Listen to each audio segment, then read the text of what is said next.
Hey there, everyone. It's Jeremiah. A quick note before the show to give a plug to our Patreon account. Patrons get access to exclusive bonus content like extra episodes and extended episodes. They get access to our Sticker of the Month Club, where we send out great stickers every single month. And they get access to our community Slack, where the community discusses the episodes and a lot more. If you'd like to support the podcast, if you enjoy the podcast, and you want to help us out, please consider signing up as a patron at patreon.com/neoliberalproject. That's patreon.com/neoliberalproject.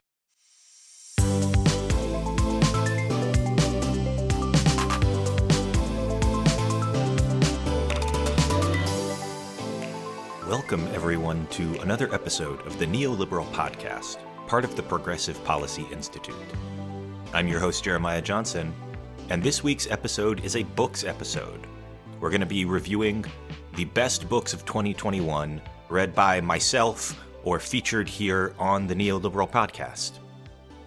The first part of this episode really dropped in June of 2021. We break it up into two parts now because it's too big for a single episode. I don't think anybody wants to hear a 3-hour episode straight on just here's all the books. So we split it into two parts. I'm going to include a link to part 1 that was published about 6 months ago in the show notes.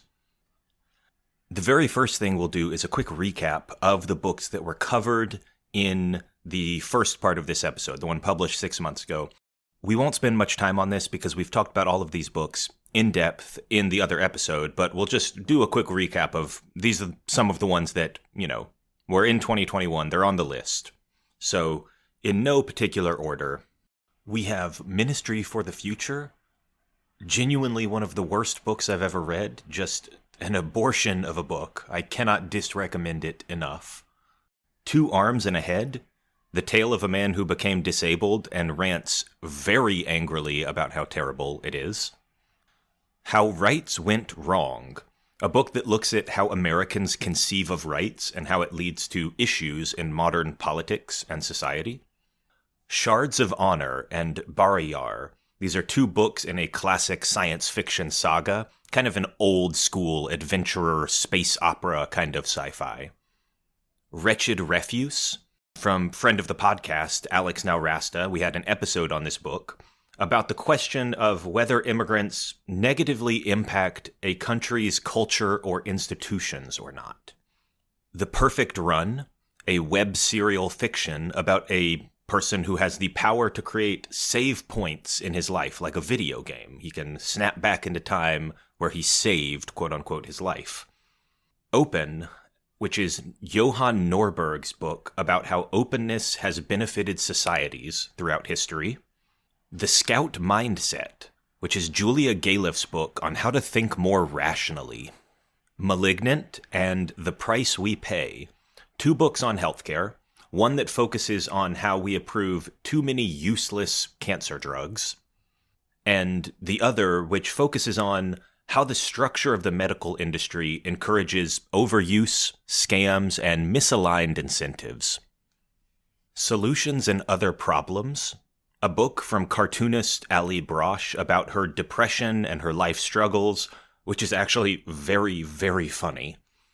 And finally, Economic Dignity, Gene Sperling's book, which is really just a list of all the policies Gene Sperling wants to enact, kind of grouped together under the ambiguous grouping of enhancing dignity. So those are the books that were covered in the first part of the books episode we did 6 months ago. There are a few others that I'm saving until the end because they made the kind of top 5 best books of the year. And they were in the first half of the year, so they're covered in that episode. We'll get to those later. But now it's time to jump into the rest of the books that we haven't covered yet. I think we're going to have somewhere between 15 and 20 books discussed in this episode, so we'll have to jump right into it. So the way we'll structure this is the way we normally structure these episodes. We're going to bounce back and forth between the two categories of book that I read the most often, which are science fiction and more academic books that cover some sort of academic subject, whether it's analyzing healthcare or the economy or philosophy or whatever. I tend to read a lot of science fiction and fantasy, I guess, and then a lot of academic books. So we will just kind of bounce back and forth a little bit between those two categories. And then at the end of the episode, we'll talk about the top 5 books I read this year, the 5 absolute best books, and generally books that I would recommend to almost anyone. The scale that I normally try to give with books is something like, I try not to go overly complicated. I like the Roger Ebert system, the old movie system of giving it thumbs up, thumbs down. Either it gets a thumbs up or a thumbs down, or 2 thumbs up, 2 thumbs down. You don't need a whole lot more than that. In general, 2 thumbs down is nobody ever touched this. It's horrendous. 1 thumbs down is only do it if you're really, really sure you're interested. 1 thumb up is anybody who's interested should definitely pick this up. 2 thumbs up is I recommend this to anyone. Even if you think you're not interested, you should probably still pick it up. So let's jump in. We'll start off with some science fiction and fantasy that I read this year. So the first book we will talk about in this episode is Dune. Dune is a classic of science fiction. It's Frank Herbert's magnum opus. And Dune is about a lot of things. It's about an interplanetary drama between the major families of this empire.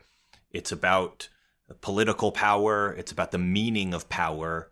It's about, it's an allegory for colonization and, kind of colonizers versus oppressed peoples. It's a deconstruction of a lot of typical tropes in science fiction and fantasy. Dune is also about worms. There are giant worms that poop magic drugs. That's legitimately the plot point. So it's a good book though. All the memes aside, I know Dune has become something of a fun inside joke with our community, with certain parts of this community. But I actually did enjoy Dune. It's a classic for a reason, and I thought it was quite good. It's a richly realized world, I will say. I think it's well constructed. It does a lot of things very well, and the world building is really interesting to me. I will say that it took me about a third of the book to really get hooked. I didn't get hooked by Dune right away. But once you do get hooked, it happens somewhere in the 30 to 50% part of the book when you're about that far finished. Then I'm kind of bought in. And then I thought it was quite good, and I was really eager to get to the end of it. So all in all, I thought Dune was good. I read it this year because the movie was coming out, and I had never read it, and it seemed appropriate.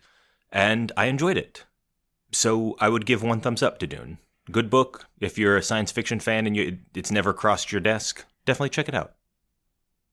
The next sci-fi that I read this year was Gardens of the Moon from the series Malazan Book of the Fallen.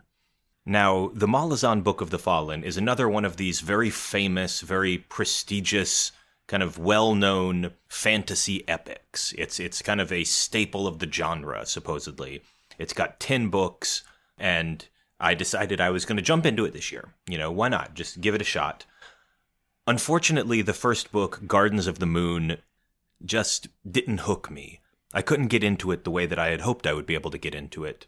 It's about kind of this typical fantasy world where there's mostly humans, but then there's other races of things. There's nations, there's intrigue going on. Most of the combat is very fantasy combat. There's magic, but there's also, your typical sword and board, sword and shield kind of stuff.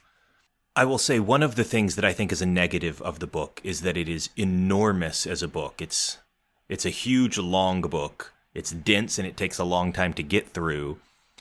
And there's just so many people. There's so many freaking people. I constantly found myself having to remember who was this person? What was this person? What's their part in the storyline? There's something like 4 or 5 threads of the story going on at any given time. And unfortunately, it's just kind of hard to follow. It's not structured in such a way that I had an easy time following it. You're kind of just thrown in with a dozen different country names, and there's like 25, 35, 45 different character names to remember. Some of them kind of similar. There's like, I don't know. I found it all an extremely complicated, intricate world that was just hard to follow along with. I did manage to finish the book, but and by the end of it, I was enjoying it a little bit. But the general process of reading it was just not super enjoyable because it was hard to follow for me. And look, I read a lot of fantasy. This stuff normally doesn't faze me, but in this instance, it did. I'm just not sure what it was about this in particular, but I wouldn't generally recommend this. It's hard to get into. It is considered kind of a classic series, but I don't know. For me, I wouldn't recommend it, so I'm going to give it 1 thumbs down. The next book we'll cover is going to be Project Hail Mary by Andy Weir. Andy Weir is most famous for his book The Martian, which got turned into a movie with Matt Damon. And I believe I've read both of his major books to this point. He wrote The Martian, which I've read, and he wrote Artemis, I believe, which I've read. And this is his 3rd major book since then. And I'm a fan. I guess I'm just a fan of his style of writing.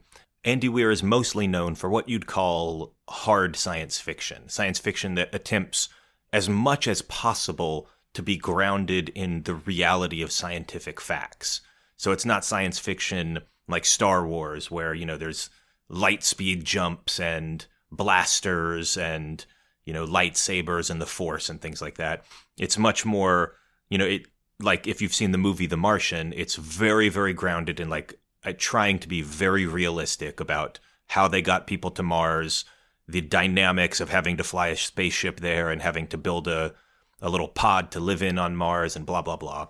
So it tries to be very grounded as much as possible. Nothing's ever perfect, but it's very much in that realm of hard science fiction. The plot of Project Hail Mary is that humanity is facing an existential crisis.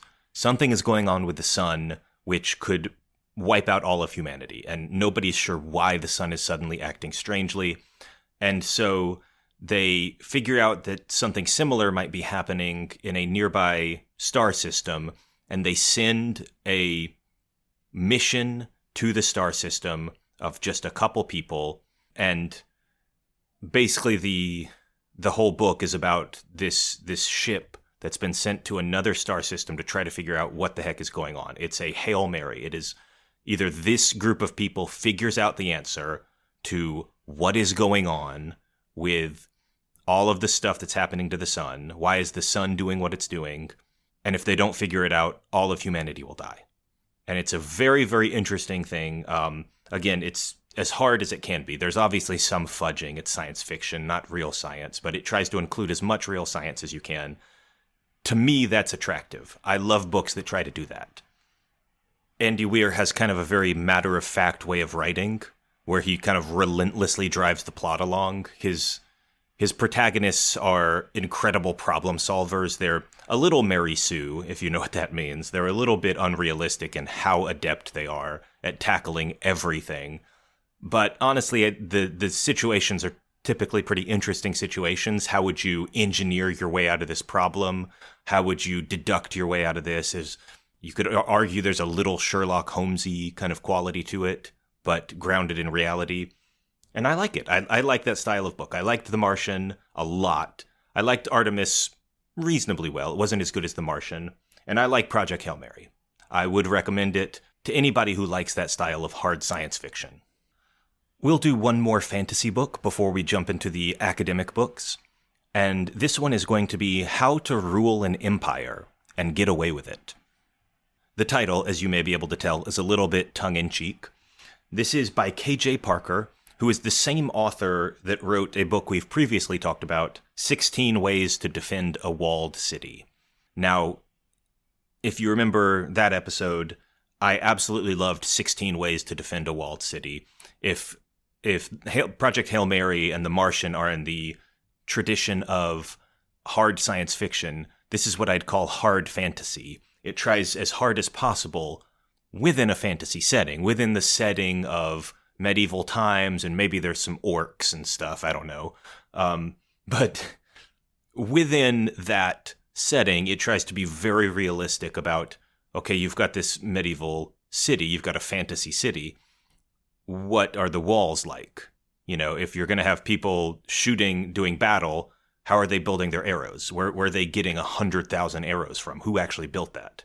How is the water being managed? Why can't they just, drown the city with a river or cut off a river and let the city die of thirst. All this stuff, kind of very realistic medieval warfare tactics. The plot of How to Rule an Empire and Get Away with It, it's set in the same city as the previous book, but not with the same character. The plot is basically that in this book, this walled city that has been defended, and is still being defended, frankly, the ruler has died. He got hit by a stone from a catapult or something like that. And the lucky part is that nobody realized. Nobody saw it happen, and so they don't realize the ruler's dead. And it's gonna come out soon because he's not making any public appearances, but they find someone who looks just like him, like a carbon copy, perfect copy of him. And they convince this guy, who is just this local actor who's struggling and does little plays in pubs, to come pretend to be the emperor of the city. Or otherwise, people are going to riot and give up, and they'll just let the invaders into the city. And so that's what the book is about. It's about this guy who's just kind of a drunken, half-drunk guy who plays in pub plays and bar theater, him pretending to be the emperor because the emperor's dead and he looks just like him. And how do you rule an empire and get away with it? How do you go through the machinations of actually trying to hold all this together? I really enjoyed it. In the same way that I love hard science fiction, I'm just predisposed to love hard fantasy and things that make an attempt to be realistic. I recommended the first one, 16 Ways to Defend a Walled City, pretty heavily. I also recommend this. It's great. If you liked the previous one by K.J. Parker, definitely check this out, How to Rule an Empire and Get Away with It. All right, so now that we've done that, we've had a little science fiction and fantasy detour. Let's talk about some of the academic books that I read this year. It was a little bit of a weird second half of the year as far as academic books go. I read some really good ones, but I also read some where they just didn't meet my expectations necessarily, or I didn't even end up finishing them. And that's something I'm actually trying to do more often, because I read a lot of books. I read 35 to 40 books a year.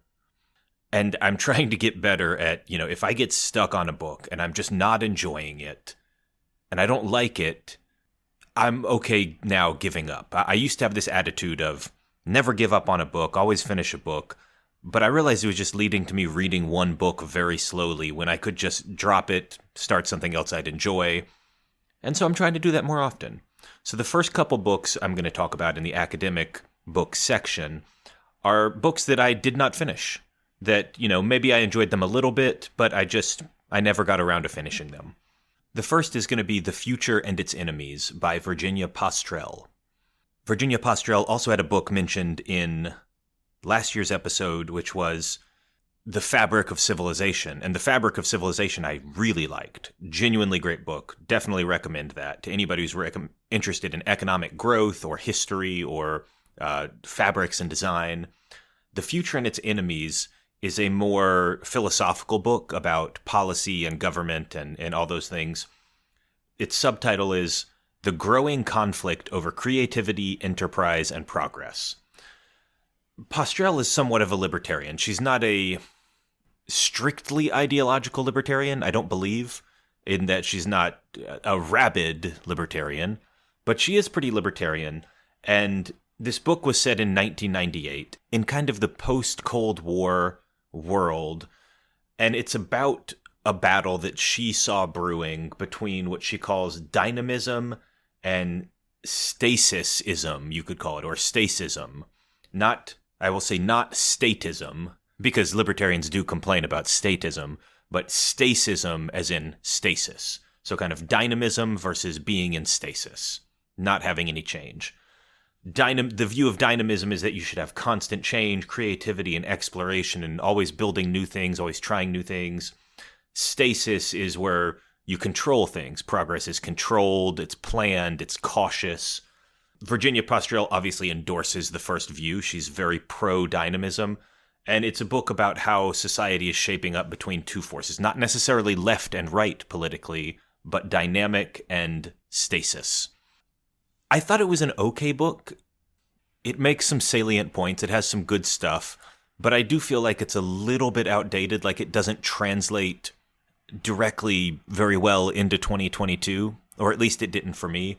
I got through a couple chapters, about half the book, and eventually I thought, I don't feel like I'm learning anything more. I feel like the book is getting slightly repetitive, and so I'm just going to let it go. So The Future and Its Enemies, I didn't end up finishing. It's incomplete for me. I would recommend it if you are specifically interested, perhaps, in that specific subject, dynamic societies versus static societies. But otherwise, I think a lot of the ideas are also covered in other similar books, and so it's not necessarily a must-read for me. The second book that I did not finish this year is Weirdest People in the World by Joseph Henrik. Henrik is also the author of the book The Secret of Our Success, which I really liked, and I've heard a lot about this book, The Weirdest People in the World, weird being W-E-I-R-D, capitalized. It's meant to stand for, I believe, Western, educated, industrialized, rich, democratic countries is weird.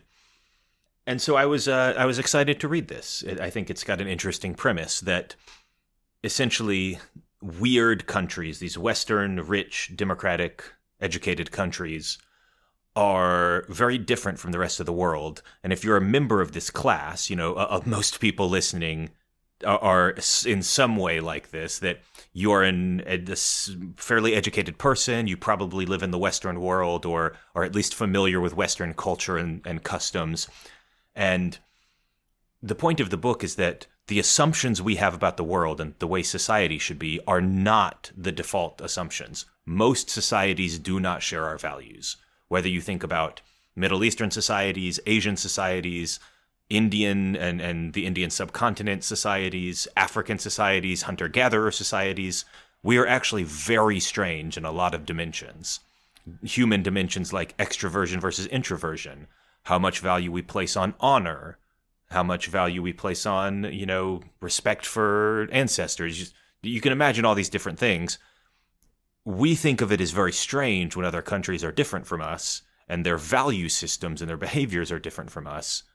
But actually, we're kind of the outliers. The weird countries are outliers, and most countries are not like that.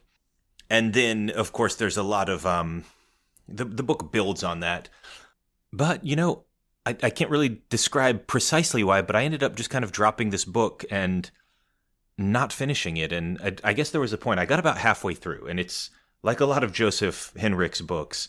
It's a chonker. It's a big boy. It's 500 to 600 pages, and they're pretty large pages.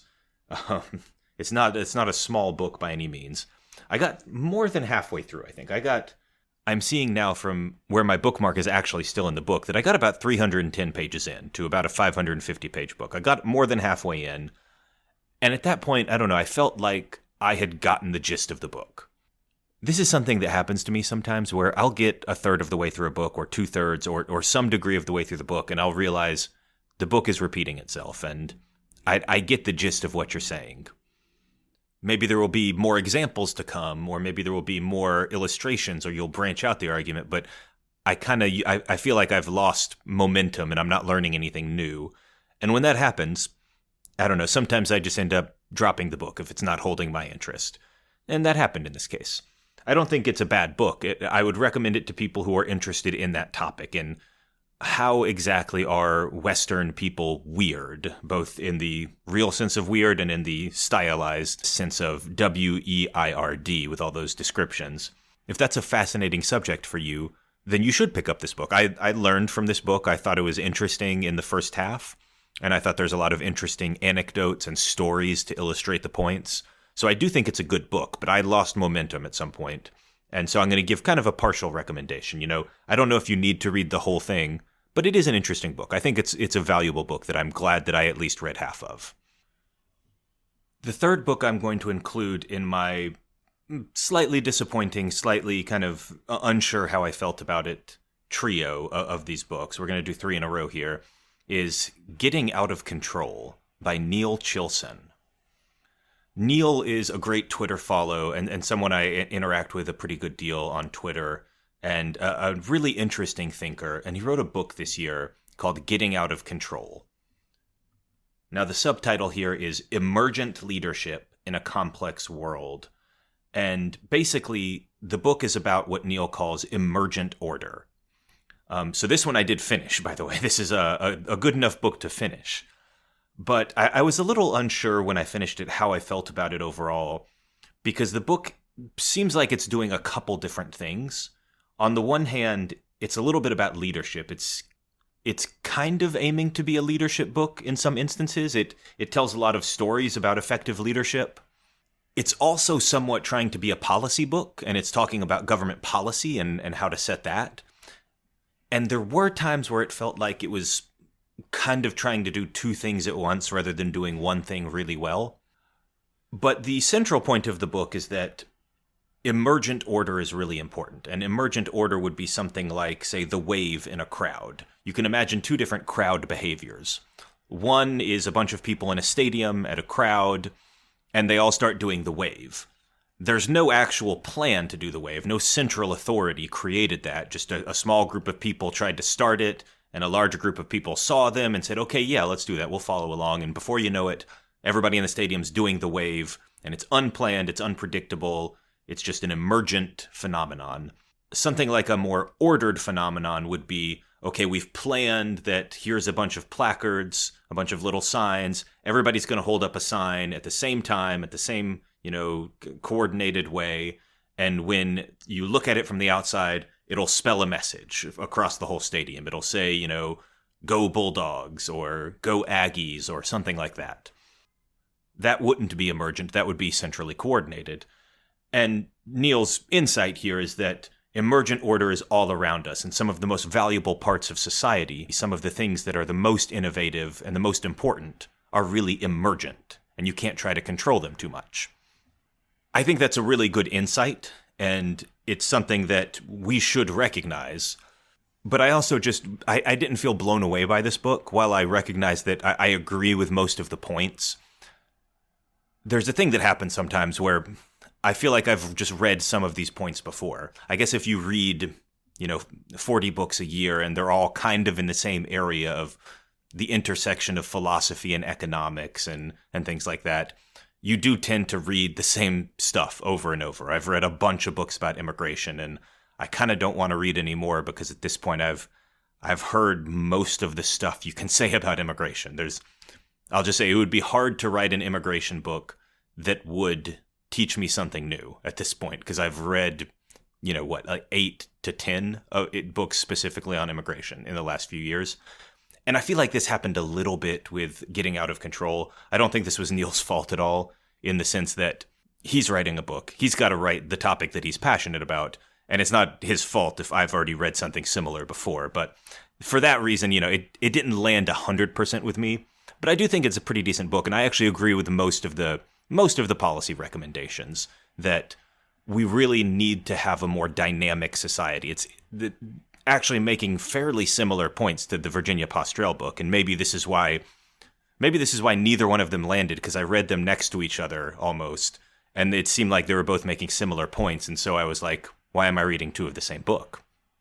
Frankly. So, but the points about emergent order, having a dynamic society that you can't fully control, you can't fully plan everything that's going to happen in business and society and culture and all of that, it's a valuable one. And so, again, if you're interested in that specific area, it's a book you may want to consider getting. But there are other books in that area too. I would say if you're interested in the area, you should get either Virginia Pastrell's book, The Future and Its Enemies, or Getting Out of Control by Neil Chilsen. You probably don't need to get both, because there will be significant overlap in the points that Pastrell makes about dynamism and the points that Neil Chilsen makes about emergent order. So now that we've talked about those three, let's jump back into a little bit more science fiction and fantasy. And I did read a bunch of science fiction and fantasy in the second half of the year. So this episode will be slightly heavy on that, but we're going to get the rest of them talked about right now and jump back into the academic books that I read, and then we'll get to the top 5 books of any category that I read this year. So the next thing I want to talk about is actually just a short story called Utopia, LOL.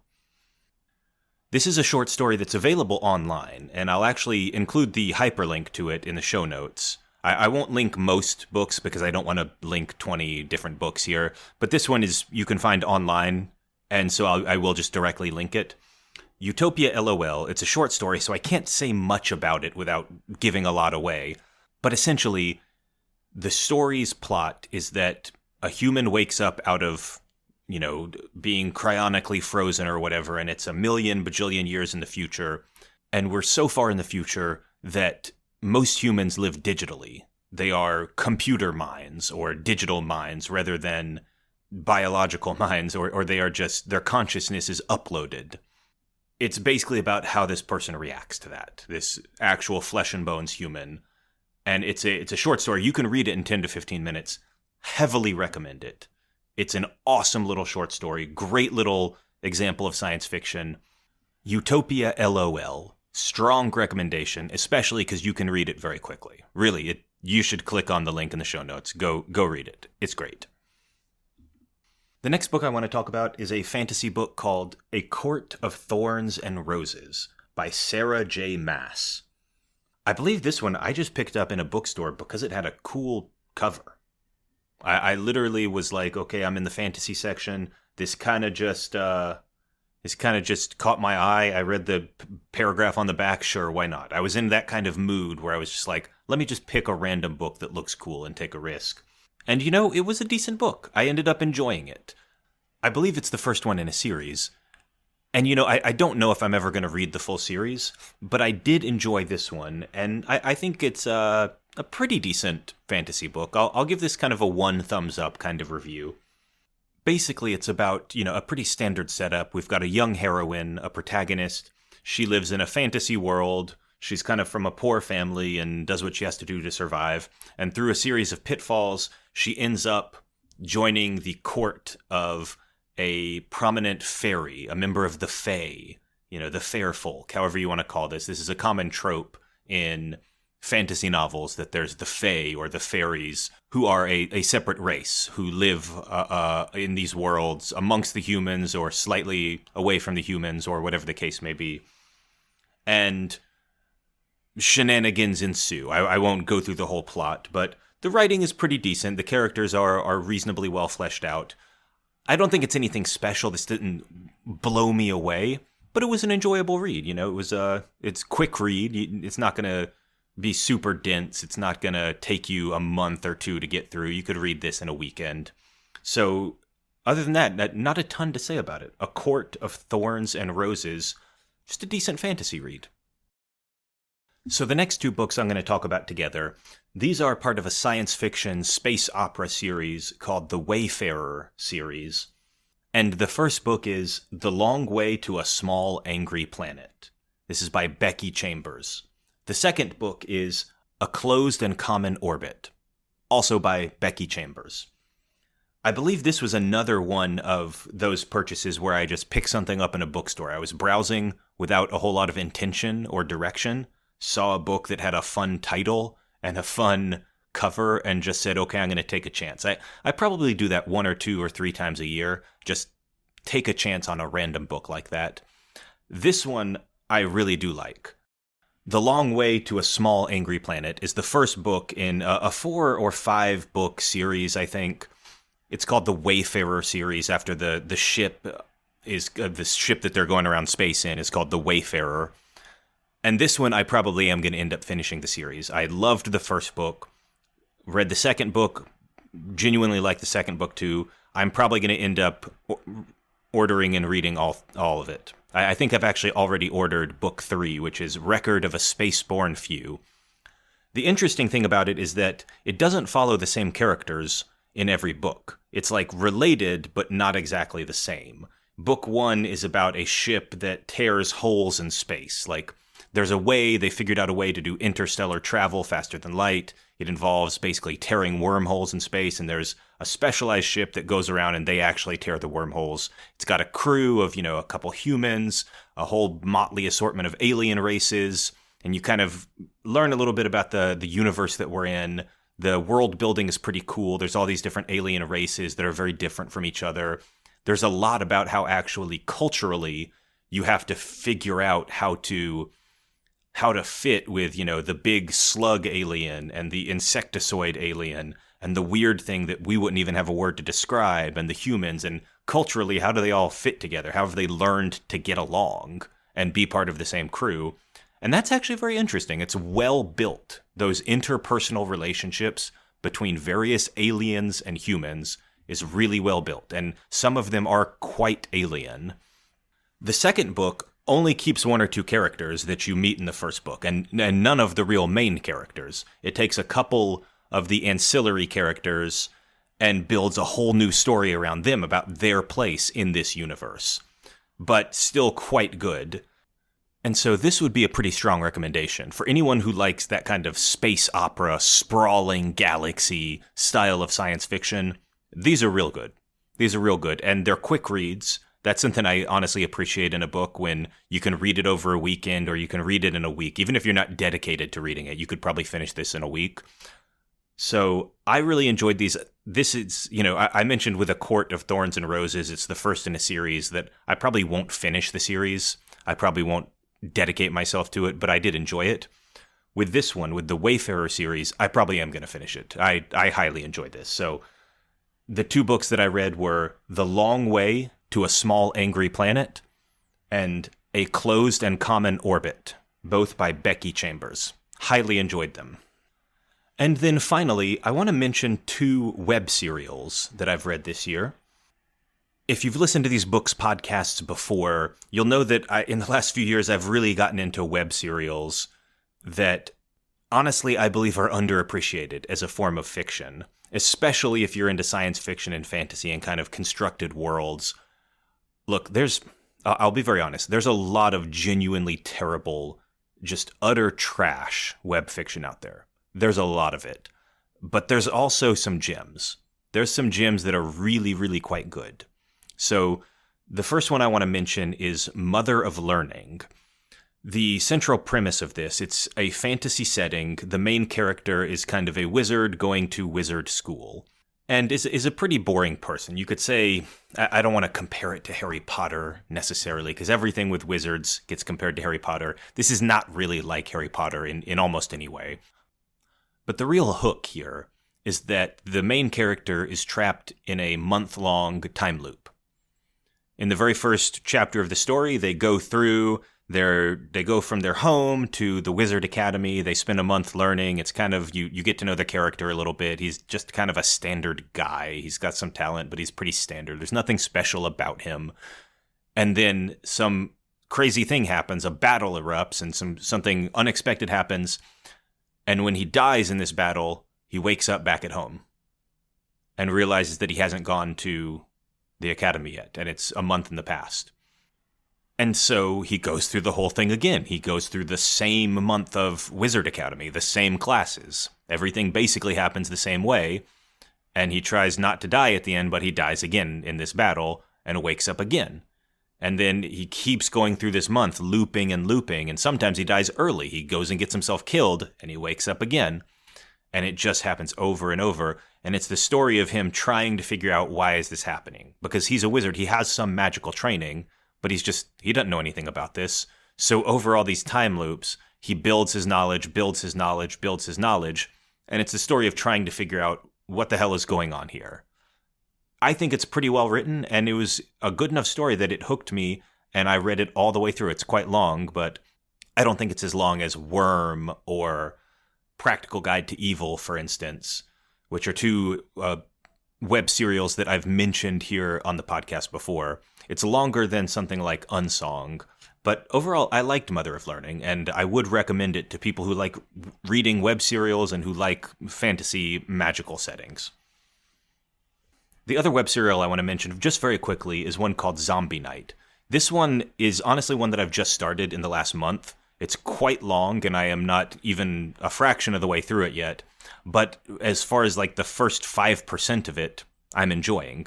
The basic concept is that there's a guy who's died who is offered the chance to come back by the Grim Reaper, or by a Reaper. There's actually many Reapers who actually go out there and do the work of collecting souls, ferrying souls into the unknown, blah, blah, blah. And every once in a while, they need to choose an assistant, and this guy gets a chance to come back to life as the Grim Reaper's assistant. And there you go. You're off in the world, and it's just this, I don't know. I'm enjoying it thus far. I can't really say much more about it because I'm probably only about 5% of the way through it. But Zombie Night, so we'll give that a grade of incomplete. And that should do it for most of the web fiction and the science fiction and the fantasy that we're going to discuss this episode. Let's get back into the academic works. We've got a couple more of those to cover before we get into the top 5 books of the year, of the whole year. So the next book I want to talk about is Planet Funny by Ken Jennings. And that is the Ken Jennings who was the 77-time Jeopardy champion or whatever. The subtitle of Planet Funny is How Comedy Took Over Our Culture. And you might look at this book and think, well, this is just a comedy book. It's called Planet Funny. It has the word comedy in the title. This is not a serious academic work. And yes, the book is actually quite funny. Ken Jennings is a very funny guy. I'm not sure how he's so talented at, being a Jeopardy champion and clearly an incredibly smart guy and also a really funny guy. I'm astounded by how funny he is. I really thought the book was funny. But on top of being a funny book, it is actually kind of a serious book too. It talks about some serious stuff. It really tries to analyze comedy in a real analytically sound and almost academic way. It is basically an academic book at many points of the book, I think. So I'm including it here. Basically, the point of the book is to just analyze comedy's role in our culture, which is greater than it's ever been. Ken Jennings makes the argument that the most coveted trait for any person now is not strength or productivity or innovation or anything like that. It's funniness. Everybody wants to be witty. Everybody wants to be funny. The coolest kid in the class is not the jock. It's not the strongest. It's the funniest. And the guy with great wit or the girl who's always got some incredible tweet that gets, goes crazy viral because of how hilarious it is. Those people are now the coolest people in the room. And honestly, I'm not sure if I take it to be a strict rule that the most important thing is now being funny. But I do agree with Ken Jennings that being funny is more important than it's ever been in human history. I think he builds a persuasive case. He talks about how presidential candidates now have to prepare funny zingers for debates. You talk about even like your church sign is supposed to be attention grabbing and funny. The marquee that you put out in front of church, that airline safety videos even are supposed to be attention grabbing and funny and cute and viral. Delta does these funny ones now, and a lot of airlines have also started to do them. They're basically like comedy productions now. So Ken Jennings talks about this. That's the thesis of the book. And then he does a lot of analysis of what did comedy used to be, going all the way back to like medieval literature and stuff like that.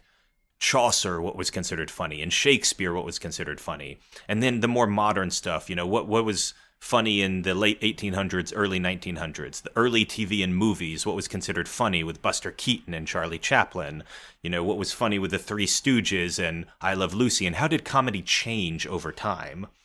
And how did we get to the point where now comedy is more omnipresent than ever? Comedy is everywhere. And even in our comedy shows, there's more comedy in our comedy shows. One of the things I think he talks about is how The Simpsons and other television shows ushered in this era of jokes come every second. You watch an older television show that's a comedy, and the jokes are actually pretty spaced out. It feels a little odd to us moderns that you might go a full minute between jokes. They just do a whole minute that's a setup to one punchline, and then they do another minute of build-up to another punchline.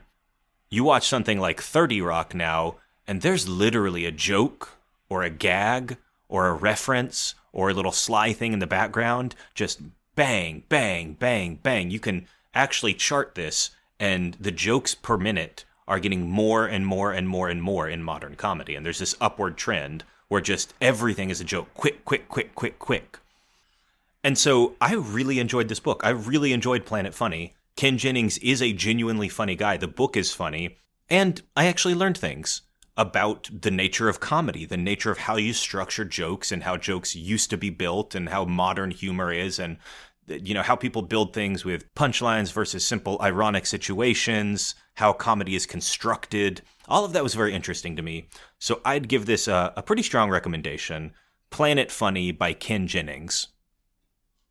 The next book I want to talk about is There Goes the Hood by Lance Freeman. The subtitle here is There Goes the Hood, Views of Gentrification from the Ground Up. And this is a book about gentrification. Lance Freeman is a PhD in urban planning. I believe he's at Columbia. Yeah, that's right. He's at Columbia. And he's a New York native. And he sees a lot of work done on gentrification. And he felt there was a gap in this work in that there was very little kind of sociological analysis from people on the ground, physically talking to just random people on the street.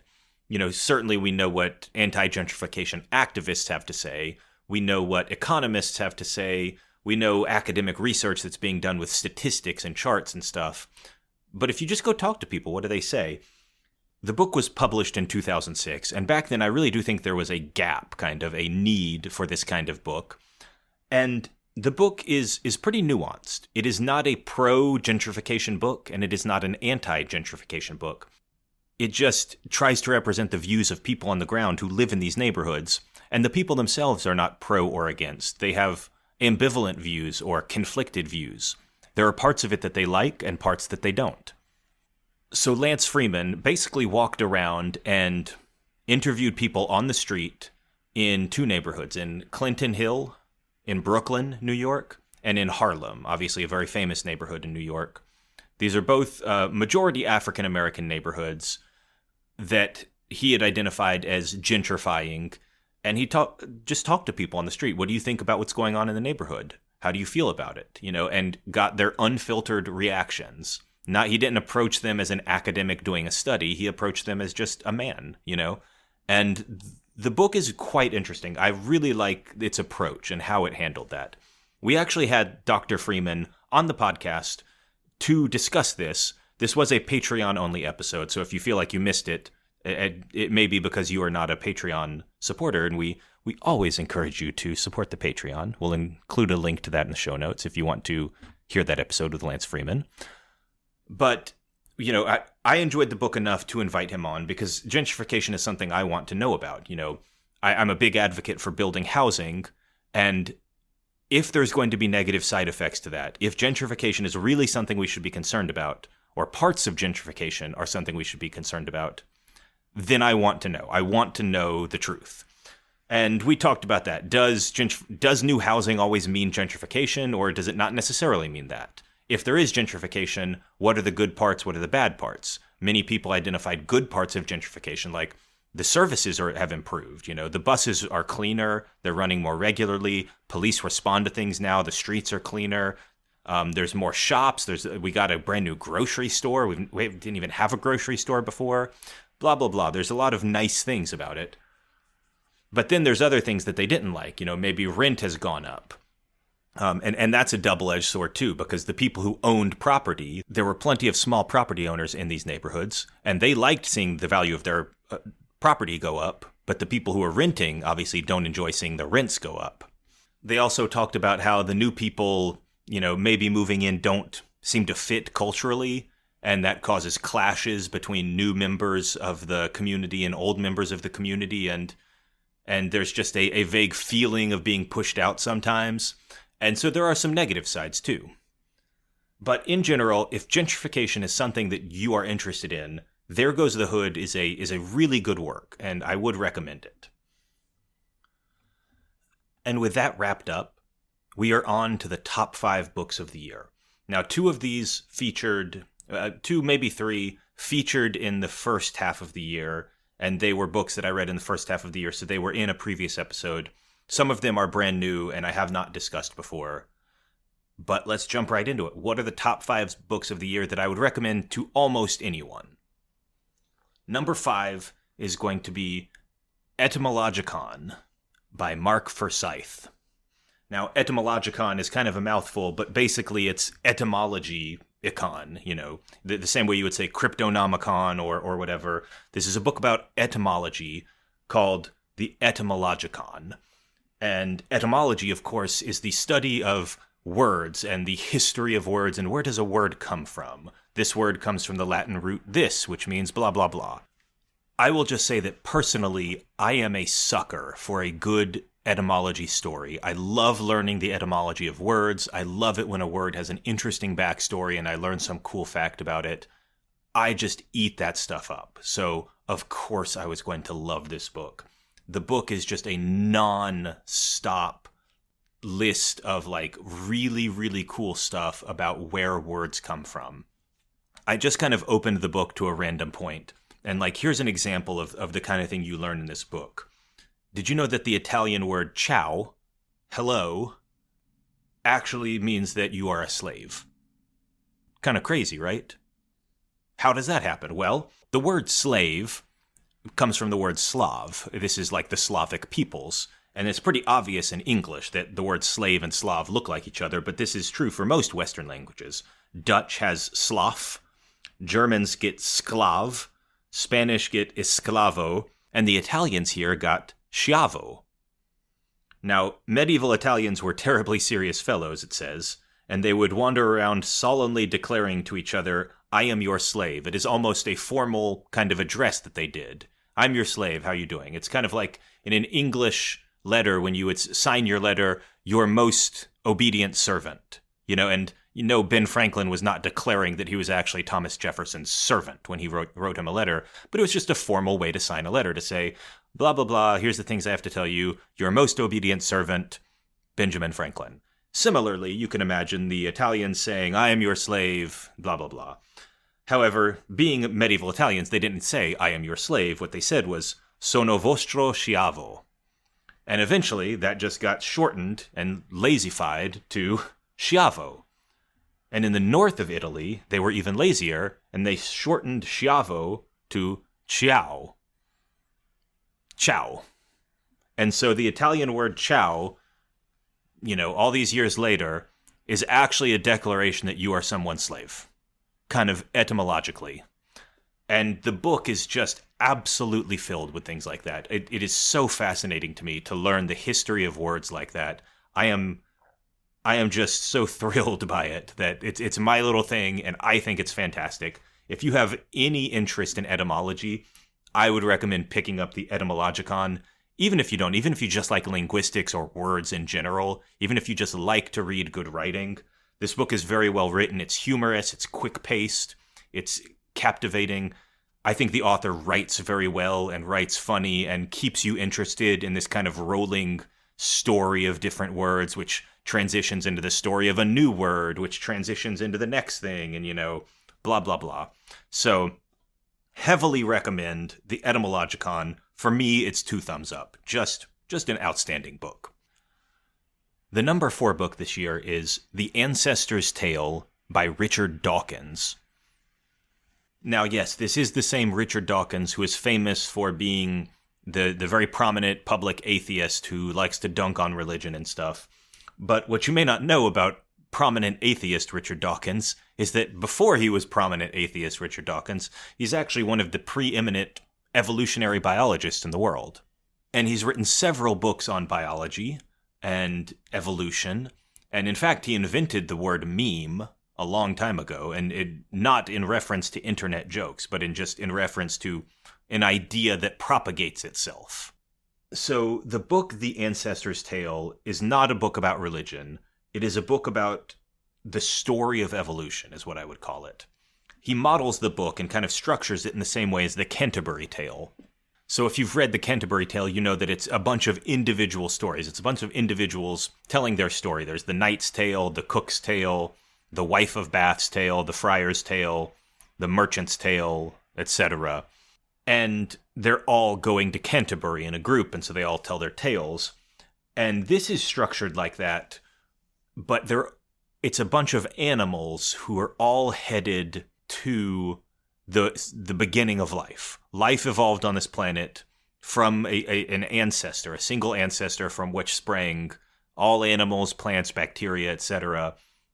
Richard Dawkins imagines all the animals kind of going backwards, traveling backwards down the evolutionary tree to meet at this ancestor of life. And he starts with humans, and he says, okay, here's humans on the tree. And as we walk down the path, we meet up with chimpanzees. And so then he talks about chimpanzees and how humans are different from chimpanzees. And then we meet up with bonobos, I think. And then we meet up with the rest of the great apes. And then we meet up with other kinds of mammals, and eventually all mammals. And then eventually we meet up with dinosaurs. And eventually we meet up with the very first fish that ever flopped its way onto the land, the very first land creature. And eventually we meet up with, other fish and the very first animals ever. And it traces the path of evolution backwards from humanity all the way to the beginning. So literally all the way from humans back to the original single-celled organism that first arose, which, we don't really know a lot about, but we can speculate.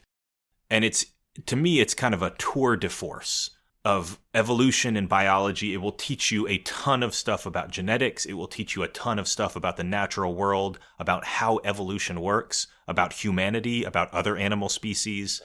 It's a really extraordinary book, I think. And I can't recommend it enough. If you have any interest in evolution, biology, genetics, anything like that, The Ancestor's Tale is fantastic. And you should read it, by Richard Dawkins. Number 3 on the list is the web serial Practical Guide to Evil.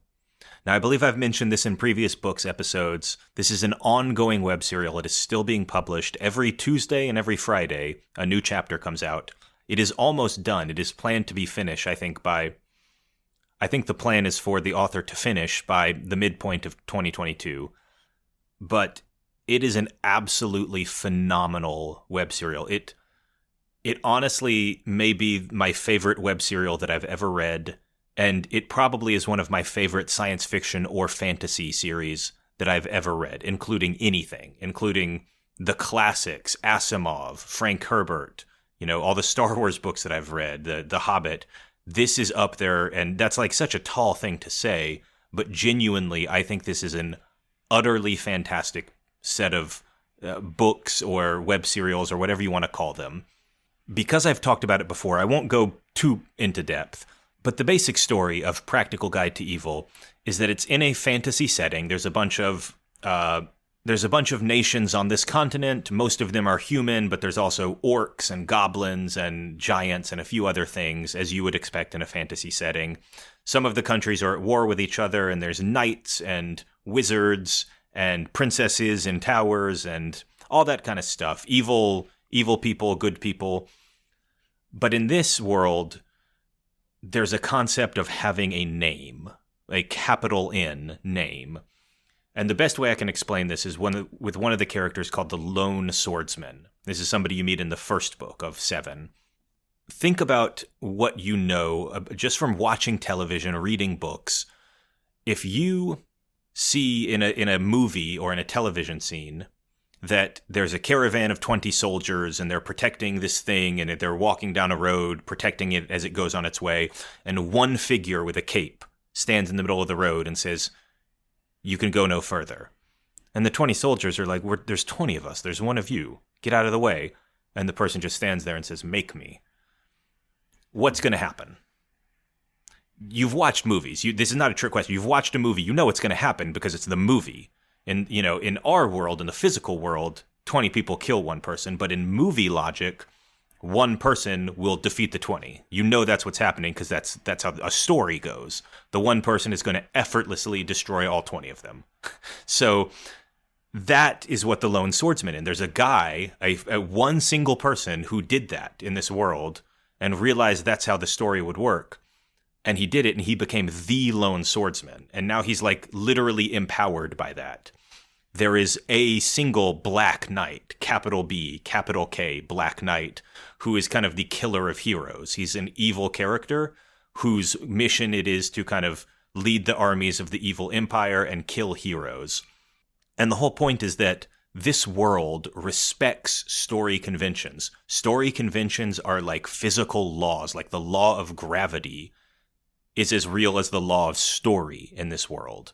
And all of the characters are aware of that, are aware that the laws of story work here. They're aware that if you toss a villain off a cliff and say, well, that's the last we've seen of him, that of course the villain will end up not being dead. And so they never toss villains off cliffs. They make sure to behead them and chop off all their limbs and burn them all in separate locations so the villain definitely can't come back.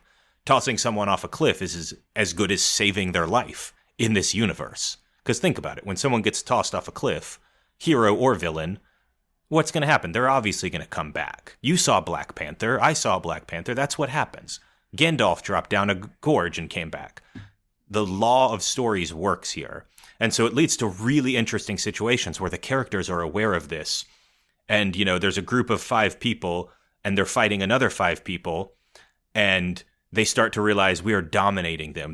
Now it's 5 against 1. And the leader says, we have to retreat. And they say, what? We're killing them. It's 5-1.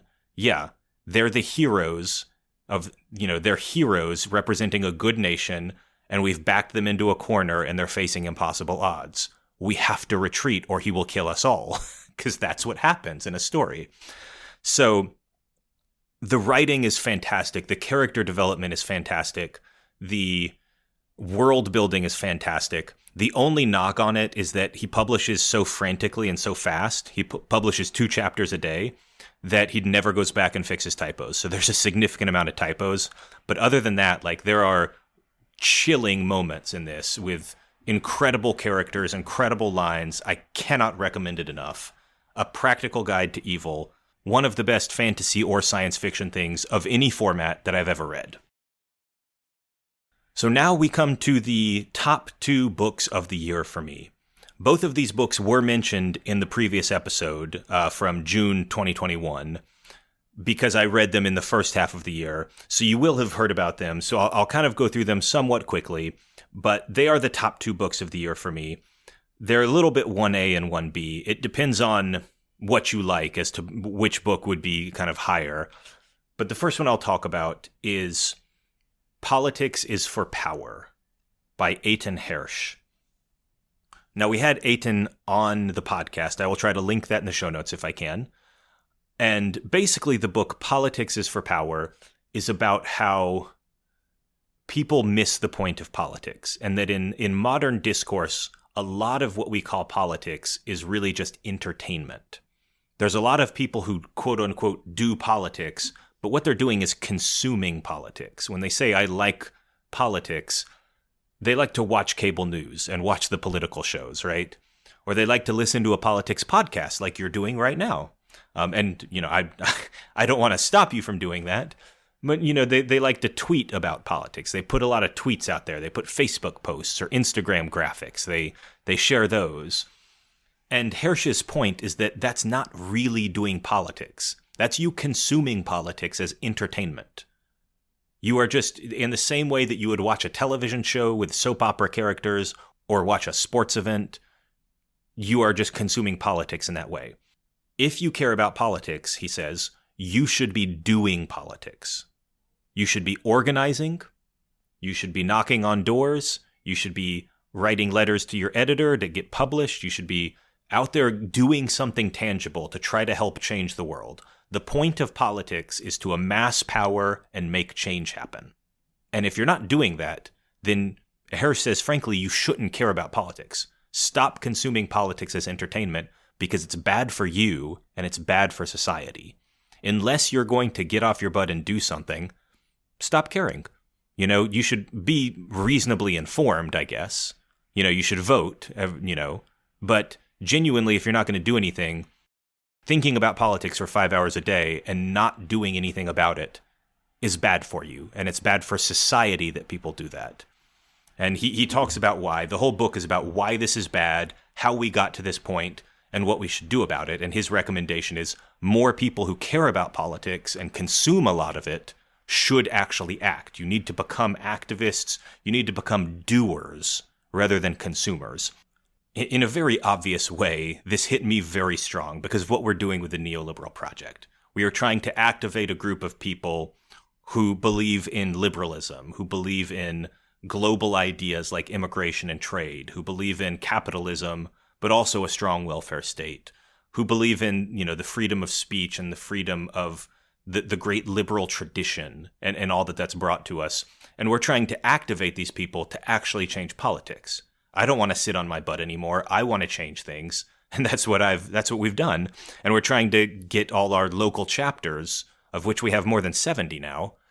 We're trying to activate them to be agents for change and teach them how to be activists for change in their communities. And so for me, this was such a call of like, yes, this is exactly what people need to hear. So I loved it, and I would recommend it incredibly strongly to anyone who cares about politics. If you care about politics, you should read Politics is for Power, and please take its lessons to heart. I cannot recommend that strongly enough. So that's number 2, really kind of 1B and 1A, but number 2, Politics is for Power. And then finally, my number 1 book of the year, A Culture of Growth by Joel Mokier. Now, this is one that I will probably recommend to actually less people than I did for Politics is for Power. It's a much more specialized book, I think. Politics is for Power, again, I recommend to literally anyone who cares about politics. You should read this book and absorb its lessons. A Culture of Growth is a book about a specific question. Basically, this is a question that I care about a lot. It's a question that, for me, has been one of the central things I've cared about for years and years. And it is, why are some countries rich and some countries poor? I've talked about this on the podcast many times, but I consider this kind of the king or queen of economic questions. Why are some countries rich and some poor is such an important question. And for the rich countries, how did they get rich? For most of human history, people were not rich. People lived at subsistence levels or near starvation levels. Why was that? And how did we get out of it? And how are we now so wealthy in so many parts of the world? It's an enormously important question to me. And this book, I think, provides one of the single best accounts of why that is that I've ever read. The book essentially talks about the Industrial Revolution. The real answer to that question, by the way, is that how did we start being rich? Well, we industrialized. We had the Industrial Revolution, and all of a sudden economic growth skyrocketed, and we invented all sorts of crazy stuff, and boom. But that just raises the question, why did the Industrial Revolution happen? What factors led to the Industrial Revolution? Why did it occur? How can we learn from it? What's important for a country industrializing? And what factors really cause economic growth? This book talks about that. It talks about, in detail, all of the factors that led to the Industrial Revolution from medieval Europe up to the 1800s, basically. It talks about the cultural values that allowed this to happen, the political fragmentation and why that was important, the Republic of Letters, and just all of these factors that were really, really important that allowed knowledge to be shared and allowed scientific advancements and technological breakthroughs to happen, and how that caused economic growth. For me, because I care so much about this question, it's my number 1 book of the year, because it's one of the best answers to that central question of economics that I've ever read. We had Joel Mokier on the podcast to talk about it, and it was one of my favorite episodes we've ever done. It's a niche topic, but if you care about this, then it is absolutely fantastic. It is a must read. If you care about the Industrial Revolution or economic growth or how to make poor countries rich, I think it's just a must read. And so it's my number 1 book of the year. So that will do it for this episode. I think I read something like 35 to 40 books all told this year. I always enjoy sharing them with you. Hopefully you guys enjoy hearing about them, hearing the recommendations, the anti-recommendations, and just everything that's included here, both fiction, nonfiction, academic, fantasy, and everything in between. Thanks for listening, and I'll see you next time.